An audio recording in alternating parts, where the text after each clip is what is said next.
Hello, welcome back to the channel. My name is Lisa, and today I'm doing my first interview with an artist from India. Willow Scarlet is a singer, a performer, an event producer, an activist, and a proud Desi Goth. We're going to talk about the scene in their country, their personal journey, and how Indian culture intersects with the goth world. Thank you so much for being here. Hello. Thank you so much for inviting me. It's a pleasure of mine. I think I can hear the sound of India in the background, which actually I love. It kind of like reminds me of being there. It's so noisy. It's noisy. Everyone is just busy. People just from day to night, everyone is busy, and that's basically the sound of India. Everything It is is. happening all at once. I'm interested in talking to people in different countries and different cultures around the world. And I was very lucky that I got to visit India for the first time a few years ago. And what I realized is Yes. how little I know about this country. I talked to a few goth people when I was there and really like opened my eyes to different things. And then I'm glad through Instagram that I was able to find all of the things that you do because what you do is so many things. I'd like to start actually, if you could help for those people in the West who don't know what Desi Goth means.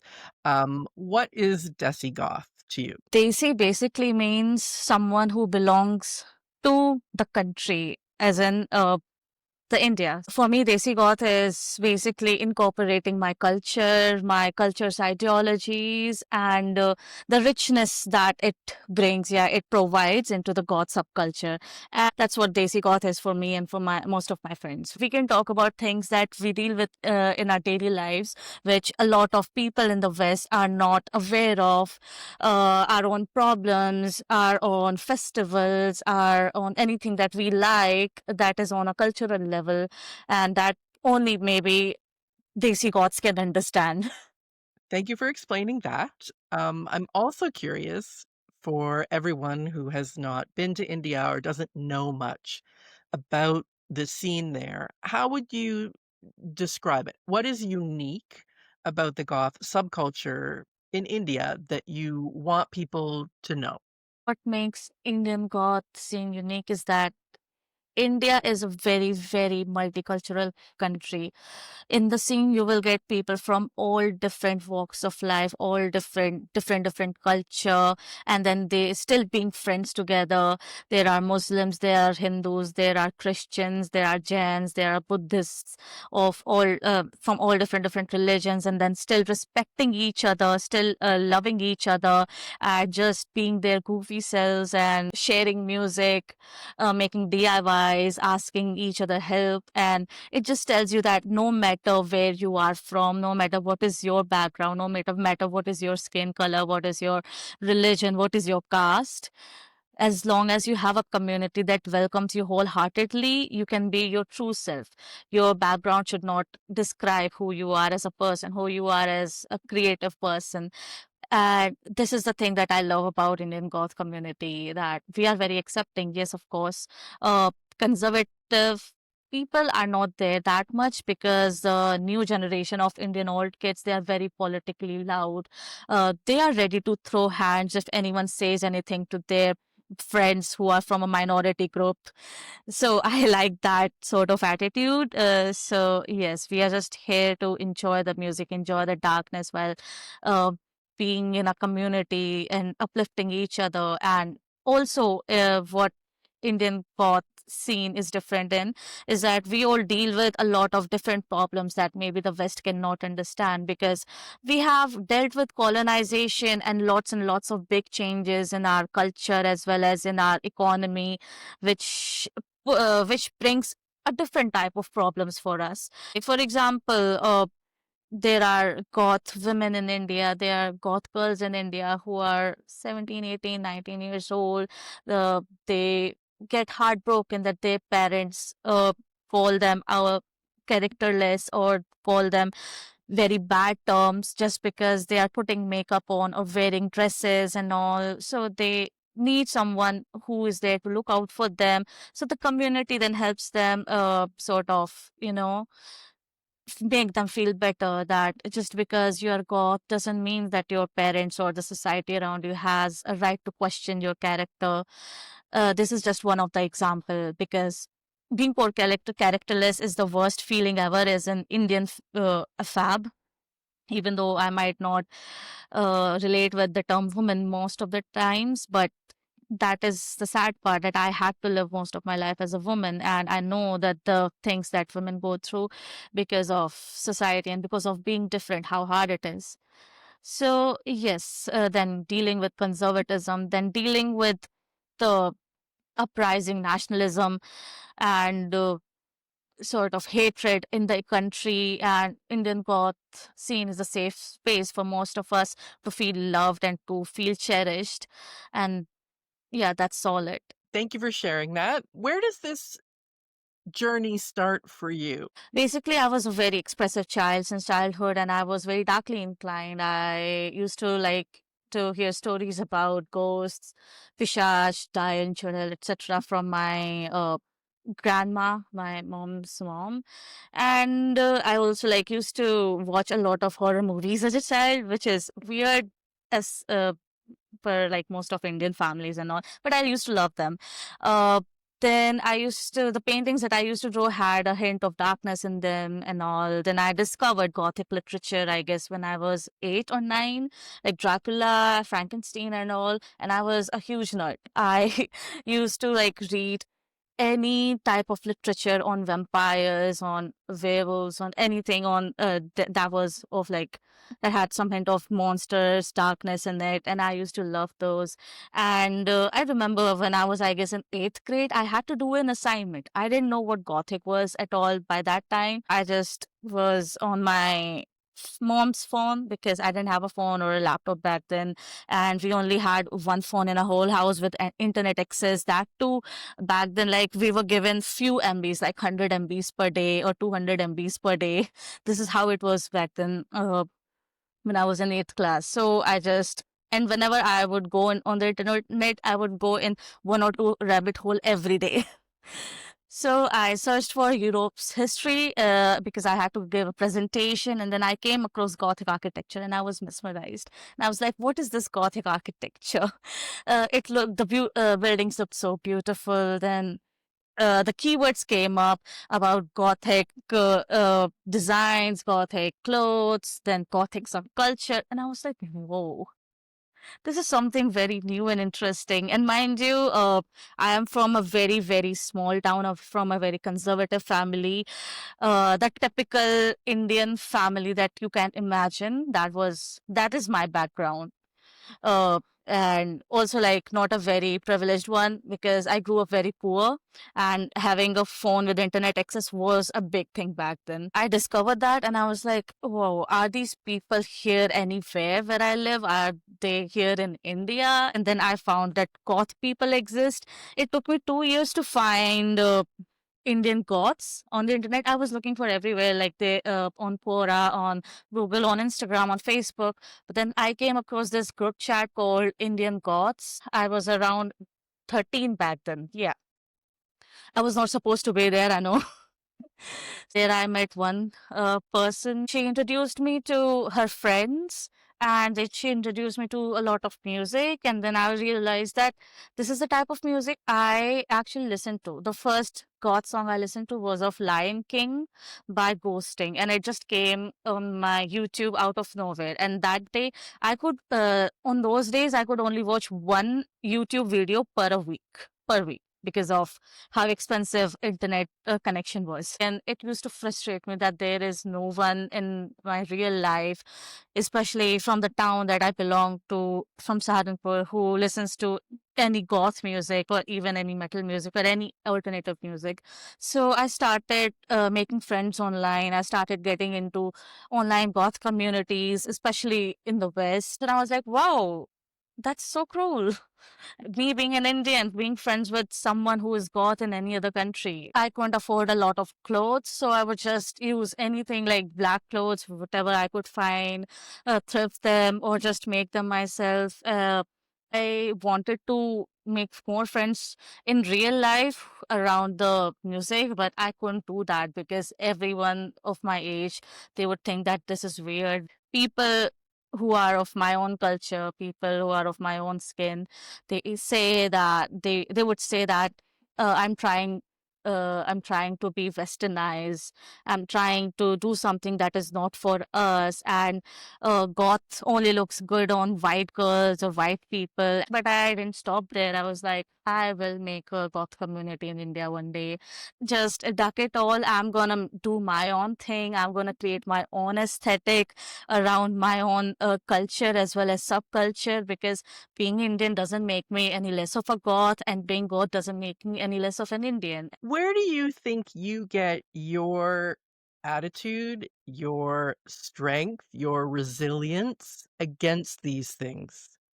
Because you didn't let that stop you from pursuing your interests. So where does that come from?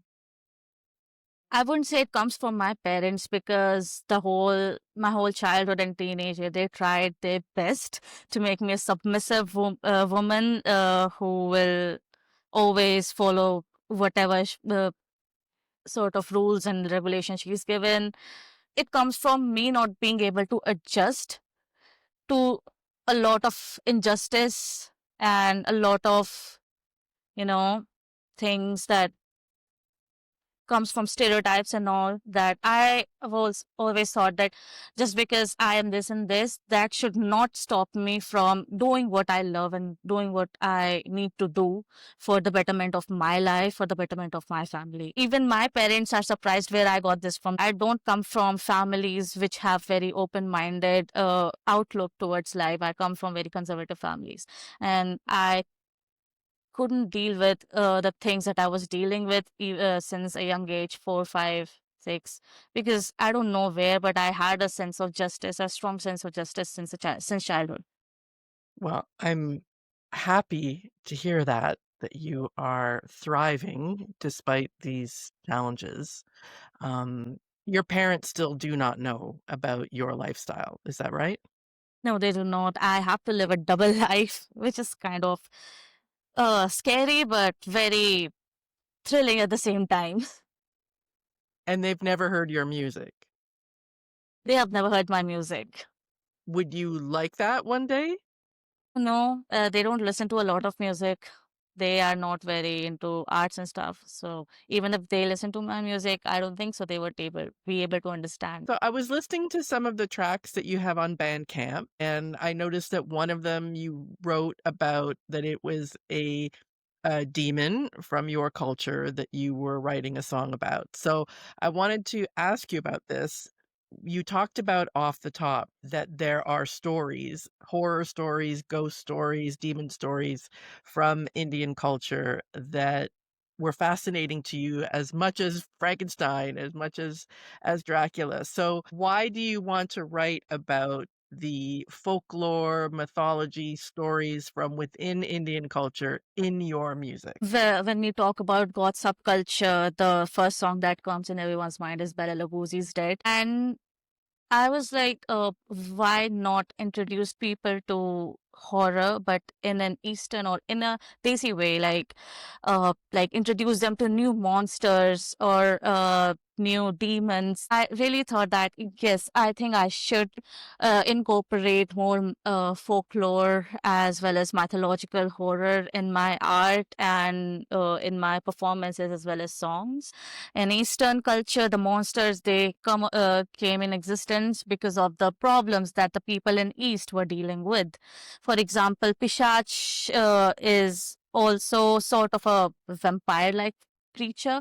The song that I have, Pishach, is about a creature who sucks blood, who sucks energies out of human beings, and he also eats the flesh of human beings. When you look at the story, like the way it is described, it shows how much the symptoms of being haunted by a pishach are equal to symptoms of someone dealing with depression. When we unwrap that how these monsters came into existence, they tell a lot tell us a lot about the problems that the society of that particular area from where that folklore or that horror came from. It tells a lot about that society and problems of those society. And again, then that just made me realize that depression, as people say, is not just a problem of the West. As a lot of people in India also say that you can't just be depressed. It is something that only white people get. I've been told that a lot. And so I was like, just look at your own culture. These problems have always been existing. There are horror stories around those problems, even if it is sort of like, you know, to scare people off. So this was my whole idea behind it, that yes, these stories should come out, these monsters should come out, because they have not gone away anywhere. They're still inside of us, they're still around of us, even in maybe not in the most materialistic horror-esque form, but still somewhere deep in our psyche or deep in our mental state, etc. You're also an event promoter, and you recently had a goth prom in your Yes. city. How did that go? What was the reaction to that? How did you feel about it? I started Mothpit. Mothpit basically being India's first goth night, or India's first goth music event that sort of promote Indian goth music artists. It took me years to connect with other goths, Indian goths, and build an online community. Then me and few of my goth friends, we started making music together. And then I also found some uh, artists who started making goth music recently. I sort of brought them together, and the first moth pit we did. Moth pit basically means pit of death. It rhymes with mosh pit, which was a tricky name because we wanted old people to be attracted to the event, as most of the old people in India are metalheads and they only know about mosh pit and all. So we were like, let's do this thing. Let's name it Mosh Pit. It would be a pit of death, and people would be expecting crazy mosh pit and heaviness. But when they come here, they will be surprised with what we provide them. And it could have gone either way. Either they would have hated it or they would have loved it. But I'm so glad they loved it. In the first mock pit event we did, it was in World Goth Day, 22nd of May this year, and it went very great. I was emotional the whole time because it was like a dream come true, because I never thought that in India there will be goth music events happening, and I really never thought that I would be the one uh, organizing it. So yeah, that was a very emotional day, very amazing day. Everyone loved the performances and loved the artist, and we had around 50 people on board already, which was surprising. 50 people in Delhi itself. So then we had Goth Prom last month. Goth Prom was basically to sort of bring that romantic goth vibes, and to help people bring their friends as well as their others and their partners to the show and just have a good day. And that day it rained quite heavy, so we were expecting around 10-15 people only to show up, but at least 35 people showed up, so it was still a big thing. Then we did Nosferatu movie screening. It went well as well. But yeah, money isn't coming that much because the prices of tickets that we are putting is very less. It's just like $2-3 entry ticket. And sometimes there are no cover charges as well. So we are keeping things as economical as possible, because for me, Moth Pit is about it is about for the community, to the community. Whatever the money that comes, we split among artists. Sometimes we are not even able to cover all the charges, and I have to take all the losses. And then there's also this sort of problem that we have to keep the goth scene safe in India, because India, especially Delhi, is not that safe, and most of the goths in India are all affabs, uh, women, trans women. There are very less, I would say, map goths or goths who identify as men. So there's also that we need. And then constant sexualizing on the internet has gone very, very bad in the last few years among Indian men, that they harass goths in India a lot. So the safety concerns are also there. Uh, this is a thing all about Mothbit and my goth events. Well, congratulations for building a scene, in a place Sure. with these difficulties. India is such a big country with huge cities very far apart. What are the cities or places in India where you would say that there are goth scenes happening? Is it just Delhi? As far as I know, there are no goth related fests or events that focus on goth music are happening anywhere. Only we have started doing it in Delhi recently. Though I heard that there were some like underground parties and underground gigs in Kerala sometimes, some few years ago where they played death rock, but it was mostly covers.